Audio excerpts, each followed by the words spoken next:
هو ده اللي انتوا بتشرفوا بيه مصر؟ السمعه السيئه ان انتوا ما بتدفعوش فلوس للعيبه حتى مقدم اول التعاقد؟ يا نهار اسود على دي سمعه، لا سمعه فعلا بتشرف مصر. الثامنه او الفضيحه الثامنه، ايقاف جيد جديد ليه؟ ما دفعوش مقدم تعاقد عدي الدباغ. كله عنوته، حاجه تقرف. حتى الآن دي قائمة الديانة عشان تبقوا عارفينهم كويس. وعلى فكرة القضية التاسعة والعشرة والحداشر فلوسهم أعلى بكتير، دول شوية فكة. كده يقدر نادي الزمالك ينفرد بالصدارة، وبعيدا عن نادي الإسماعيلي بالأندية المصرية المعاقبة بحظر تسجيل اللعيبة. سمعة طيبة فعلا.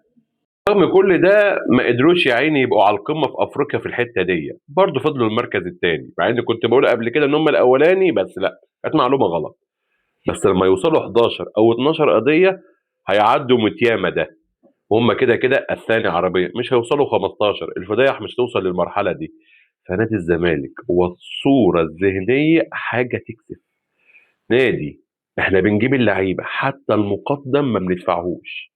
شفتوا نادي ينفع يبقى اسمه نادي محترم او اكبر قلعه رياضيه حتى لو في كوكب زحل بيعمل الافعال دي؟ الكره المصريه محتاجه يا جماعه تتعدل. طب نعمل ايه؟ يفضل الأندية المحترمة والباقي